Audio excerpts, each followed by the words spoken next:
11 अध्याय उसका 9 वचन, बहुत जाना पहचाना वचन। हे जवान अपनी जवानी में आनंद करें। हाँ, बड़े ध्यान से सुनिए सब बच्चे लोग, जवान लोग, बड़े ध्यान से समझिए इस बात।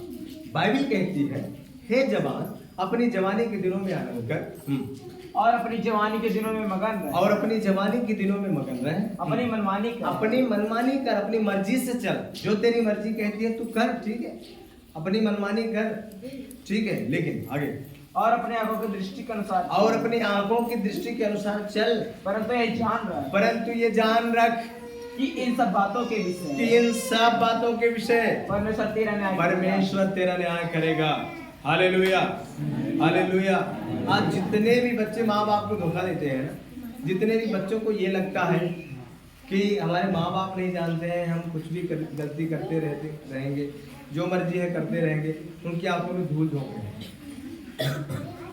आने वाले दिनों में परमेश्वर इन सारी चीजों का न्याय करेगा, सब चीजों का न्याय परमेश्वर करेगा। जो बच्चे माँ बाप के प्रति ईमानदार नहीं है, जो बच्चे परमेश्वर के प्रति ईमानदार नहीं, परमेश्वर उन्हें कभी आशीष नहीं करेगा। आने वाले दिनों में उनका जीवन खराब हो जाएगा, उनका जीवन बर्बाद हो जाएगा। इसलिए बाइबल यहाँ कहती है कि हमें इस बात का ज्ञान रखना है कि सब बातों का परमेश्वर क्या करेगा, न्याय।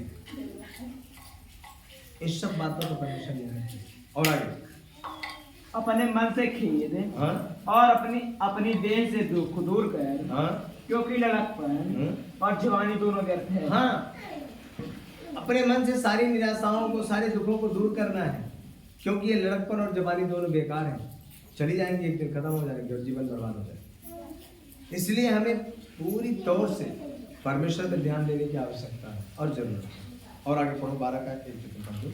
अपने जवानी के दिनों में अपने सृजनहार को स्मरण, ध्यान से सुने, अपने जवानी के दिनों में अपने सृजनहार अर्थात परमेश्वर को स्मरण रखने, जिसने आपको बनाया है। हाँ, इससे पहले की पृथ्वी के दिन, इससे पहले की, हाँ, विपत्ति के दिन, विपत्ति के दिन लिखा है, बड़े ध्यान से पढ़ा करो, विपत्ति के दिन। हाँ, और वे वर्ष आए, और वे वर्ष आए, हाँ, जिनमें तू कहे कि मेरा मन इनमें नहीं लगता। अब मेरा मन प्रार्थना करने में नहीं लगता, अब मेरा मन वचन पढ़ने में नहीं लगता, अब मेरा मन चर्च जाने में नहीं लगता। पहले ही क्या करना है, आग लगने पर यदि कोई कुआं खोदेगा तो कभी घर को बचा सकता है, कुआं कंप्लीट ना होगी घर पहले जैसे। इसलिए सबसे पहले आपको तैयारी करने की जरूरत है। आप रोज प्रभु के साथ बैठिए, अपने गुनाहों को आप जांचिए, नहीं तो जिंदगी ऐसी चली जाएगी। यीशु के नाम का झुंझुना बजाते बजाते हम एक दिन चले जाएंगे यहाँ से, अब जाएंगे कहाँ पता नहीं। इसलिए बहुत बारीकी से अपने आप को जांचने की जरूरत है, और उसको करने से आपका कोई नुकसान नहीं हो। काफ़ी लोगों को ये लगता है ना कि बहुत उपस्थिति में यदि आप चलना सीख जाएंगे तो आपको आगे सामने वाली बात को कोई चिंता नहीं होगी, कोई टेंशन ही नहीं आएगा कि कैसे हो पाएगा ये, ऑटोमेटिक वो काम होगा, आपको पता भी नहीं चलेगा। आज बहुत सारे लोग परेशान हैं, चाहे वो विश्वासी हो चाहे वो सेवक हो। कारण एक ही कारण है, वो निस्वार्थ परमेश्वर से प्रेम नहीं करते, स्वार्थ के लिए प्रेम करते। और जो परमेश्वर से निस्वार्थ प्रेम करता है, परमेश्वर के राज्य के लिए जो ललायत रहता है। आज जितने भी सेवक लोग आज परेशानी में है, समस्या में है, कहीं न कहीं वो परमेश्वर के राज्य की खोज नहीं कर रहे हैं, कहीं न कहीं वो किसी और चीज़ की खोज कर रहे हैं जो आप जानते हैं, वो बताने की जरूरत नहीं। और बाइबल कहती है कि सबसे पहले परमेश्वर के राज्य और धर्म की खोज करो, तो बाकी चीज़ें तुम्हें ऑटोमेटिक मिल जाएंगी। लेकिन वो परमेश्वर के राज्य और धर्म की खोज नहीं कर रहे हैं, वो किसी और चीज़ की खोज कर रहे हैं, और वो चीज़ भी उनको नहीं मिल पा रही है, और परमेश्वर से भी दूर है। Hallelujah, hallelujah. के दिनों में अपने सृजनहार को स्मरण रखे, इससे पहले की विपत्ति के दिन, और वे वर्ष आए जिनमें तू कहे कि मेरा मन इनमें नहीं लगता। अब मेरा मन इनमें नहीं लगता। इसलिए परमेश्वर आपको बताना चाहता है कि हमें तैयारी करना चाहिए। काफ़ी लोग गड़बड़ियाँ करेंगे, काफ़ी ये बच्चे जो बैठे हैं ये गड़बड़ियाँ करेंगे, और इनको लगेगा अरे परमेश्वर को क्या पता। लेकिन बाइबल कहती है, परमेश्वर का वचन कहता है, पढ़िए यदि आप उसको पढ़ना चाहते हैं, मत्ती रचित सुसमाचार उसका 16वां अध्याय उसका 27 वचन पढ़िए थोड़ा सा, देखिए क्या लिखा है।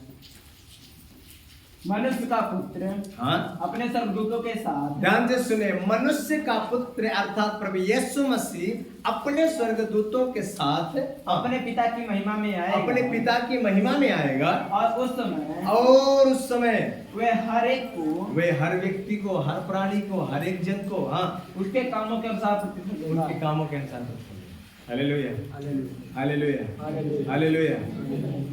कैसे देगा प्रतिफल? कामों कामों के अनुसार, है ना? कामों के अनुसार प्रतिफल देगा परमेश्वर, कामों के अनुसार प्रतिफल। जरूर इस बात को ध्यान में रखिए। कोई भी हो, पत्नी की चोरी से पति किसी से बात कर रहे हैं, पत्नी को मालूम नहीं, है ना? या पति की चोरी से पत्नी कहीं बात कर रही है, पति को मालूम नहीं, या बच्चे माँ बाप की चोरी से कहीं बात कर रहे हैं, फिजूल बात कर रहे हैं, पाप में गिर रहे हैं, सोच रहे हैं माँ बाप को पता नहीं है, लेकिन बाइबल कहती है, नीति वचन की पुस्तक, उसका 24 अध्याय, उसका 12 वचन इस प्रकार से लिखा है। पढ़िए उस वचन।